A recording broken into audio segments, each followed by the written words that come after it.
Welcome or welcome back to my channel. If you're new here, my name's Maria and today's video is going to be a reading vlog, and it's pretty much the end of the month in April now. We've got around 3 days left and I'm not really wanting to start my May TBR early or anything, so kind of in a bit of a middle ground as to what to read. So I thought over the next few days, probably a week it's going to be fair, to make it enough content for a vlog. What I'll probably do is try to continue series that I'm in the middle of. So if you've watched my channel before, some of my kind of do bookish things with me, you'll know I'm in quite a few series at the moment. So I think I'm in the middle of around 45 series or something like that, but I think I've got around 24 or something like that to finish. So not terrible, it's not absolutely terrible. It looks worse when you kind of look at it overall, but a lot of the series that I'm in the middle of, I'm waiting for books to come out, so I'm up to date in them. So I'm feeling pretty good about that, but 24 is still a pretty big number, so trying to whittle that down as much as possible. And the first book I've picked up this week is A Touch of Poison by Claire Sager. So the first book in this series is A Kiss of Iron, and this is very much a true romantasy series. So in the first book we're following Kat, who is kind of a noblewoman who has come across some hard times. She's struggling financially and takes to kind of becoming a highwaywoman and stealing from rich people to try and fund her lifestyle and her home, because she employs quite a lot of people and she wants to make sure that everyone is taken care of. She is married and her husband is basically off in the continent having his fun and has basically spent all of their money, so it has all been left to her to kind of sort out. Now one day she gets called to the palace to become a lady's maid for the queen, and when she's there she ends up bumping into one of the lords that she's actually stolen from in the past, and who also happens to be the emissary from the Dusk Court, so one of the Fae. Now when she's in the palace she ends up getting kind of embroiled in a lot of the political landscape. She gets used as a pawn a little bit and it basically gets her into a little bit of trouble here and there. So I read the first one a couple of months ago, did quite enjoy it. I think I rated it like 3.5. I feel like with this series it's probably going to be a pretty sturdy middle of the road series, something fun to read when I'm not looking for anything too convoluted but will keep me engaged and keep me interested. I did like the characters. There wasn't really too much world building in the first book because it was pretty much just set in somewhere that would be exactly like kind of Regency era England. But now that we're in the second book we are getting a little bit more world building because we're in a slightly different location and we're getting a bit of the lore about there, a bit more of basically what I wanted from the first book. So I'm only about 20% into this one. So I'm on chapter 17, page 130, but so far it's very much reading like the first book, so I am really enjoying it. I'm not obsessed with it or anything, but as I say, I do think it's going to be a pretty middle of the road series for me and one that I'll probably finish. This is the second book in the series and there are 3 books, depending on how this one goes obviously whether I'll finish out the series, but so far I am enjoying it. Not obsessed, but definitely keeping me intrigued. And then for the rest of the week I'm not too sure what I'm going to read. I'm trying to keep it with mood reading. I don't want to kind of force myself to read anything if I'm not in the mood for it, but one of the other books I do have on my radar is We Free the Stars by Hafsa Faisal. So this is the second book in the, what is this duology called? I'm not sure if this duology has a name, but the first book is We Hunt the Flame, and I read that last year, so it was quite a long time ago, but I have managed to find a recap online so I can read that before I jump into this one. But I remember really enjoying the first one and it did kind of end on a cliffhanger, so I may jump into this one. And then the other one that I think I may pick up is The Atlas Complex, because again that would be finishing a series and it's one that I've just been putting off for absolutely no reason. Really it's because it does get quite bad reviews on Goodreads, but I know that I love Olivia Blake and I love her writing, and her writing can be a little bit hit and miss, so I really just need to stop judging things by Goodreads. But I think that might be the next one I pick up, because then in this video I'll be finishing 2 series. I'm basically getting near the end of another one, so we'll see how the week goes. That may change. I'm not kind of promising at this point because depending on my mood I may change my mind on what I want to read, but for the minute those are kind of the 3 books that I've got on my radar that I'll hopefully be reading a little bit more of this week. And as I say, just trying to get ahead in that series tracker and getting my series that I'm in the middle of that I can finish down to a minimum. I don't think it'll ever be 0, but if I could get it to around 10 I'd be really happy with that. So yeah, that's the plans for the week. Not too sure how long it'll take me to read some of these, as I say, depending on the choices I make. Some of them are pretty chunky books, so I may end up swapping things out just to be a little bit kinder to myself. But as I say, I've already started A Touch of Poison, so I'll read a little bit more of that, and once I'm maybe about 40 to 50% in I'll come and give you an update.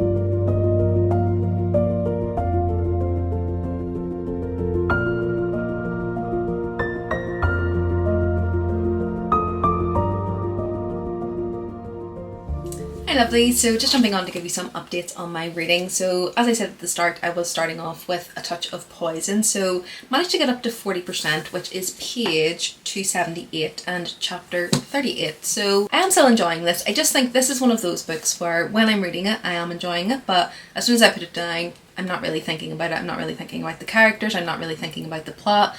I do find it sometimes when I'm reading this, when I go back to it, I have to kind of read the last page to remember where I was or kind of what was happening in the last scene. Isn't necessarily a bad thing. It just means I know it's not like a 5-star series for me or anything, but definitely still a decent read and one of those kind of middle of the road romanticies for me, because for whatever reason I'm just not gripped by it. I'm just not as connected to the characters as I would like to be. And even though within this we are getting some kind of high stakes in terms of things that are happening, there is a bit of a mystery going on at the moment and they're trying to work out who's behind, you know, attacks and things like that. I should be feeling the tension within the characters and I just don't. I'm just not feeling it. But as I say, I'm still enjoying it while I'm reading it, so I'm not kind of hate reading it or anything or dreading picking it up, but just not something that's sticking with me. And I would say that in terms of the romance in here, it is pretty frustrating because we're having a little bit of the kind of, oh, we can't do this, we shouldn't do this, there's reasons we shouldn't be together, but they're all totally self-inflicted. And to be fair, there's really no reason the characters shouldn't be together. It's just them kind of thinking in their mind that they're not worthy for that other person or they need to earn their forgiveness for certain things. And yeah, it's just like there's no real obstacle. It's a self-inflicted obstacle that they've got right now. So that's quite frustrating because I would actually prefer for them just to be maybe being together in spite of that and maybe struggling with those ideas and kind of coping with that as well. And yeah, it just feels kind of forced at that point, you know, when it's kind of reasons for them not to be together. I wish it was maybe more of an external obstacle or, you know, maybe a physical reason why they couldn't be together rather than kind of what we have here, because yeah, it just doesn't feel real. And I think again that's why the stakes don't really feel that high, because there's nothing really stopping them other than themselves. So yeah, as I say, with this one, the writing's pretty good. I do like the characters. I feel like they're well fleshed out. I'm just not connecting to them the way that I would usually like to. But as I say, I'm around 40% through this one. Hopefully it won't take me too long to get through the rest of it, depending on how much time I have to read, because I am physically reading this one. So it is pretty chunky. I think it's over 600 pages. It might even potentially be nearly 700 pages, so pretty chunky. And I think actually coming back to that, I do think that's part of the reason I'm maybe not connecting with this. It is quite slow and probably could do with maybe editing down a little and taking out certain scenes, because it does become a little bit repetitive in certain ways, and I think that's part of the reason maybe it's not grabbing my attention, because of that pacing as well. But it is indie published, so I do like to give benefit of the doubt with that, because obviously resources and things like that for editing and getting opinions and things are different for indie authors, so I am definitely giving benefit of the doubt with that, because I do like the writing and I like the kind of overall story, but it's just not that kind of 5-star feeling with this one, unfortunately. Then, as I said, one book that I really want to just kind of get off my list is The Atlas Complex by Olivia Blake, and this is the third book in the Atlas 6 series. So I've read the first 2 books, obviously. Really enjoyed both of those. This is definitely quite a slow series. This isn't kind of your action-packed series where things are kind of happening with every chapter and there's cliffhangers. It's very much more a character study and almost like a what would happen if you gave these 6 people infinitesimal power within the world, and how would they use it, how would they change, how would they adjust their morals and all type of things like that. So a lot of people can find this quite slow, and it is quite a slow book, which isn't great when I'm reading 2 slow books at the same time, so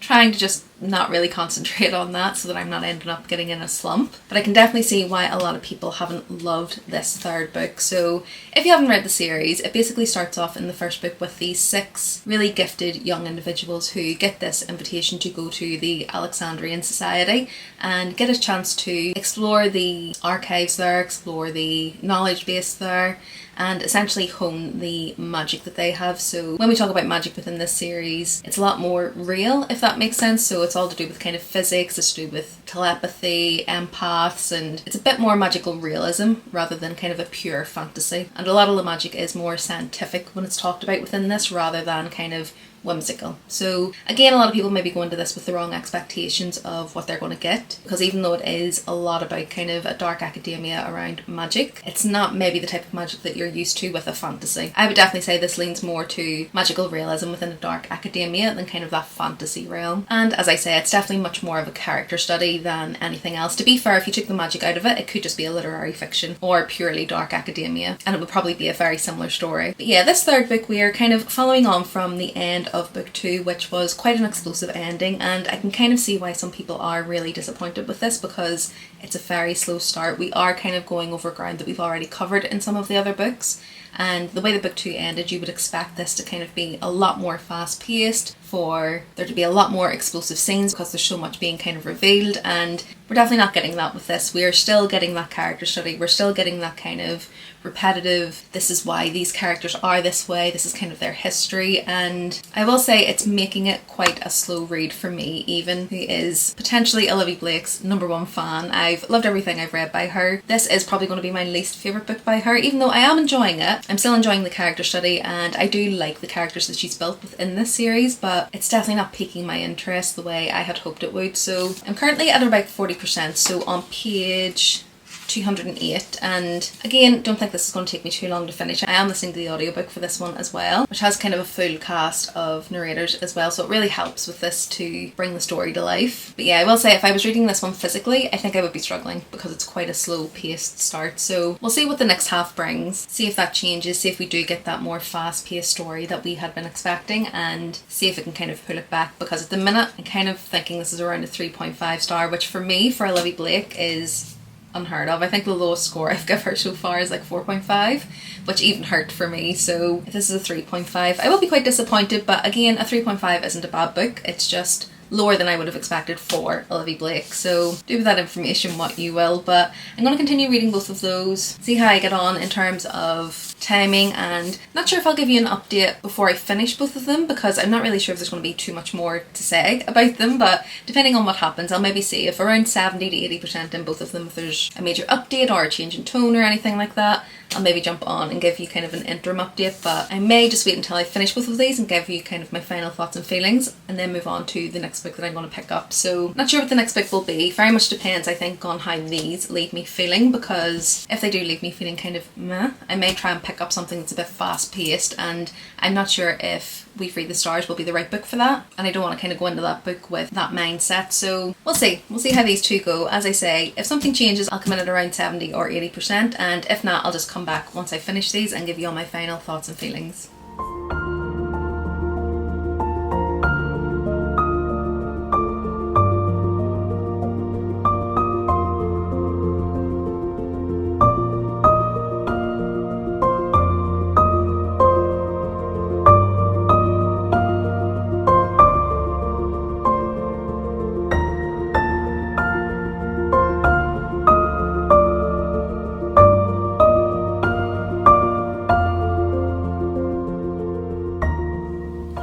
Okay, so I have a couple of updates, and the first one is that I'm going to soft DNF this one for now. So A Touch of Poison by Claire Sager. I think I said in my last update that this is the type of book where when I'm reading it, I'm enjoying it, but it's not one that I'm thinking about when I put it down. I'm not dying to get back in there. But in the last 10% that I just read, it just got really slow, like incredibly slow, and I just felt really bored reading it. And I just think rather than hate reading it for the rest of it, it might just be that I'm not in the mood for it at the moment. It's just not gripping me right now. I might as well just soft DNF it for now and pick it up maybe when I'm more in the mood, or maybe this is a sign that this series just as a whole isn't really for me. It has always kind of been a middle of the road series. So the first book I did enjoy, but I didn't absolutely love it. It was around a 3.5 in terms of ratings for me. Definitely recommend it for anyone who loves a very romance forward romantasy, but for me personally, it just wasn't one that kind of stuck with me or really gripped me. But really good writing. I do like the writing. I like the world building that's kind of getting done in the second book. I mean, I'm only 50% of the way through, but so far I am enjoying that, but something's just not clicking right now. So it might just be a case of right book, wrong time. And as I say, I just don't want to hate read the rest of this and then end up giving it a really bad review when it might just be a case of timing. So soft DNFing this for now. And then I have picked up We Free the Stars by Hafsa Faisal, and this is the second book in the We Hunt the Flame series. So this is a YA series set in the fictional land of Arwaya. I'm not sure if I'm pronouncing that correctly. I'll maybe put it on the screen, but I think it's Arawaya. It's inspired by kind of ancient Arabia and all of the mythology that's involved there. We're following two main characters. So the first one is Saphira, who is a huntress who kind of disguises herself as a boy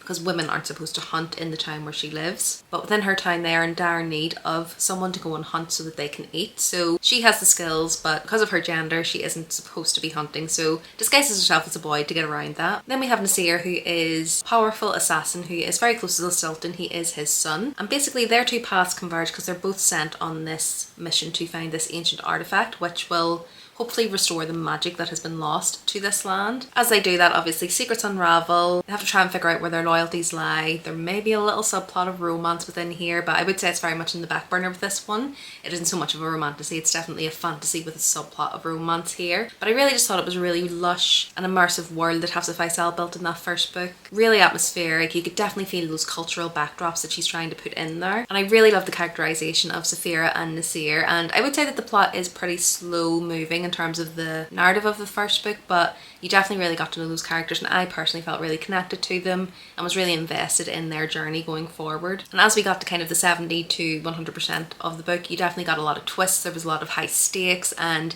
you couldn't really tell where the narrative was going to go. I would definitely say if you liked An Ember in the Ashes, this is probably one that you would enjoy as well. It's not quite the same type of story or anything, but it gives me the same type of vibes and has the same type of undertones of identity and sacrifice and morality and what the true cost of power is. So really loved the first one. I think I gave it like a 4.25 to 4.5. It ended on a pretty deadly cliffhanger as well, so I've been really anticipating getting back into this one. And the second book kind of kicks off exactly where we left in the first book with all these different things happening, and essentially because it's the second book I can't really give you too much information on the narrative, but I'm already getting some of the kind of aftermath of that within this first 20% that I've read so far. We're already seeing some of that romance that had kind of bloomed within the first book as well, and already, even though the pacing is slow, I'm back in this world. I'm back invested in what's going to happen and kind of where the plot is going to take us. We have been introduced to some characters that we met briefly before and some new characters already as well, which again is just adding to that kind of high stakes scenario and really making me invested in what's going to happen next. So yeah, as I say, 20% into this one,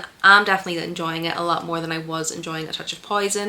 And that's not to say that it's a better book or anything, I just think it's a bad time for me to read A Touch of Poison, or it might just not be the right book for me, but I didn't want to keep reading it, as I say, and then end up just giving it a bad review because I don't think that's quite fair if it's just a case of I'm not in the mood for it. So hoping to get off to a better start with this one, hoping it's not the start of me going back into a slump that I've just got out of, but I don't think it is. I do think it was just a case of right book, wrong time. So I'm going to continue reading this one and I'll give you some updates as I go along. I am still reading obviously the Atlas Complex, but haven't really got too much further in that one. I think it's about 10%, but we're still basically just following the characters and them talking about their morality and things like that, so not too many updates there. So once I've read a bit more of that one, I'll come back in with an update as well as this one, and I'll see where we get to in terms of footage and how much I have, because I may try and squeeze something else in, but if not, we'll just finish up with this one and the Atlas Complex. But yeah, I always feel bad DNFing books because I don't want it to be an indication that I think it was bad or anything. I do think that A Touch of Poison is written quite well, and I think if you are, as I say, more into kind of that romance heavy side of things,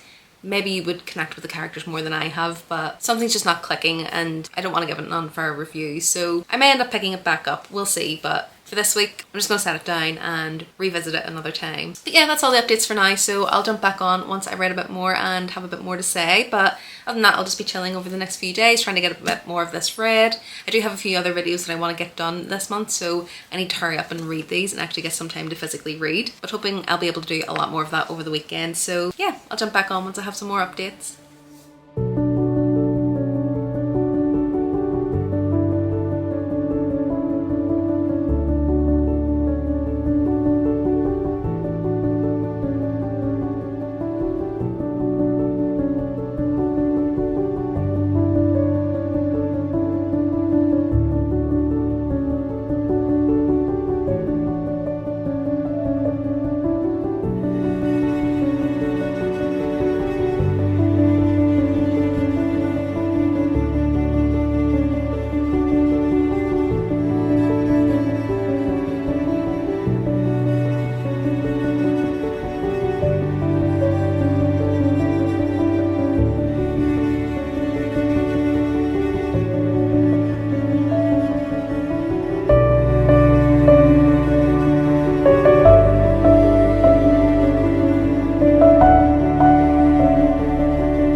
So I've now finished the Atlas Complex, and I must say I think I can understand some of the not so great reviews that this one has gotten. So personally I still did enjoy it, but it's definitely not one of my favourite of Olivia Blake's, and I think a lot of the reason why people maybe didn't enjoy this one as much as they anticipated they would is because at the end of book 2 it is quite explosive, and I feel like it was almost setting up for this to be a really explosive book full of revelations, confrontations, and that's just not what we got in here. It was very much a continuation of evaluating the psychological trauma and the toxicity of this group of people, and kind of exploring what would happen if you gave, you know, 6 really talented people an immense amount of power. What would they do with it? You know, how would they morally utilise that? How would it change their stance? And I think for me, I really enjoyed this because I was invested in the characters because of the 2 previous books, but even with that, it wasn't the best experience. I did feel like it was a bit of a slog at times. There were certainly some slower moments within this one, and I do feel like there was a lot of inner monologues in here, and it felt quite dense and maybe took you out of the story a little bit, and for that reason, as I say, the pacing really did struggle with this one. I still really love the writing style. I know a lot of people kind of think Olivia Blake is quite grandiose, but I really love that writing style, and I really enjoy her ideas and kind of getting an insight into some of her maybe more philosophical ideas as well, and this is full of that. I think you really get an insight into that from this, but again, I just don't think it's what people were expecting from this. And I would certainly say for this series overall, if you're a big fantasy reader, this probably isn't the one for you. There's very minimal magic in here. It is very scientific, and there is usually quite a lot of explanations of the scientific nature of it within here, so you're not getting that fantasy kind of whimsical feel from this. It is very much dark academia, probably even leaning towards more literary fiction, because as the story goes on, it is very much more about just these characters and exploring their morality and following them as they have to make certain decisions about things. I think as well some of the characters and some of the things that happen to the characters in here definitely won't have been fan service, which I kind of appreciated. You know, I appreciate that she didn't just do what she thought the fans would like. She took the story where I'm guessing she wanted it to go. So yeah, there were definitely a few unexpected twists in here, and still really love the writing style. Still would say objectively, you know, it was a really good book, but it is the lowest rated book I have of Olivia Blake, and I ended up rating this one 3.25 because even though I enjoyed that exploration of these characters, I do think that the pacing was a little too dense at times, and I don't think it needed to be this long for the message that she was trying to convey in here. So yeah, a little bit disappointed with this one. Wasn't quite what I was expecting, but still really glad to now say that I have finished this trilogy, so I can mark this off my series. So now all I'm reading is We Free the Stars, which I don't have it with me, it's actually downstairs, but I'm just going to be continuing reading that. So I'm on around 70% of that one, and really enjoying it, really loving kind of the mission that the team are on, really loving the found family that's getting built within this story as well. And in terms of the romance, there's a lot of yearning, there's a lot of will they won't they, and again just kind of that lush world that Hafsa Faisal has built within that book is really drawing me in. So hopefully I'm going to finish that tonight, maybe tomorrow, and then once I'm finished that I'll want to give you all my final thoughts and feelings, and I probably will wrap up the video at that point because I think I've probably got enough for this video rather than starting something else. I probably will just wrap it up there. I'll just jump on once I'm finished that and I can give you my final wrap up.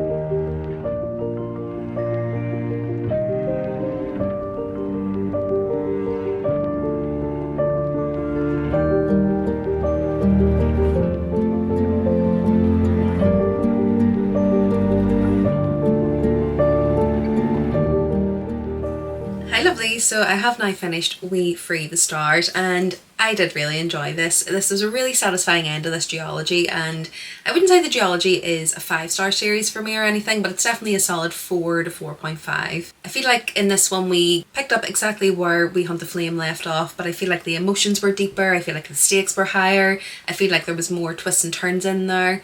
There was a little bit of a momentum drop right in the middle where it did feel a little bit slower and I maybe wasn't feeling as invested as I had been the whole way through this. But other than that, I really enjoyed it. I really enjoyed the main relationship in here. It was definitely a slow burn. You were kind of getting crumbs of romance the whole way through. As I say, I'm pretty sure this is YA, so obviously there's no spice or anything like that, but if you're a fan of kind of yearning and angst and tension, You'll really like the romance in here. It was really perfectly done. Kind of had me blushing every time we were getting that little crumb of romance, so really loved that. And I also loved the dynamic between one of the side characters, Altair, and Nasir, and just watching their friendship and relationship grow within this one again was really fun. And Altair was actually really good for some comedic relief as well. So yeah, just overall I think the characters were really great in here. The writing was really lush and beautiful and atmospheric, and in terms of the world building I feel like it really expanded in here in some really interesting ways. We really got to know a bit more of the world as we were going through the story, and again it just added to that richness that we've got within this story. So yeah, I think if you're a fan of really lush and atmospheric fantasy with strong characters, emotional depth, with an added dose of angst, yearning and a bit of magic, I definitely think this one is worth a try. And it's a duology, so it's a pretty quick read. So yeah, that's everything this week. That's all the books I'm reading in this vlog. It's been a bit of a midweek for me, and to be honest it took me a bit longer to read some of those than I had anticipated. I have kind of picked up a few other books in between as well, but for the ones that I've been reading for this video it took me a bit longer to get through some of them than I had anticipated. So I do think it ended up being a progressively better week. Obviously I started off with a soft DNF with A Touch of Poison, then The Atlas Complex. While I did enjoy it, it was a little bit disappointing in terms of the conclusion for that series. And then obviously We Free the Stars was much better in my books. I really enjoyed that duology, really loved the way it ended. It was very, very satisfying. So progressively we did get better. And all in all I've ended up completing 2 series that are on my series list, so really, really happy with that. Let me know if you've read any of these, what your thoughts and feelings were, or let me know some series that you're trying to finish up. I'm really, really trying to tackle that list that I have and continuing series before I start too many more. I feel like I'm getting a good way ahead with it. I did start off at like 30% of my books read, but now I'm up to like 49%, so definitely making a good dent in that. But yeah, let me know the series that you're trying to prioritise and read this year. If you like this video, do remember to give it a like, and if you want to see more from me, remember to subscribe. I post 2 videos per week and it's videos like this, so reading vlogs, book hauls, reading wrap-ups, TBR jars, all good bookish things like that. Other than that, thanks so much for watching this one. I hope you enjoyed it, and I'll see you in the next one soon. Bye!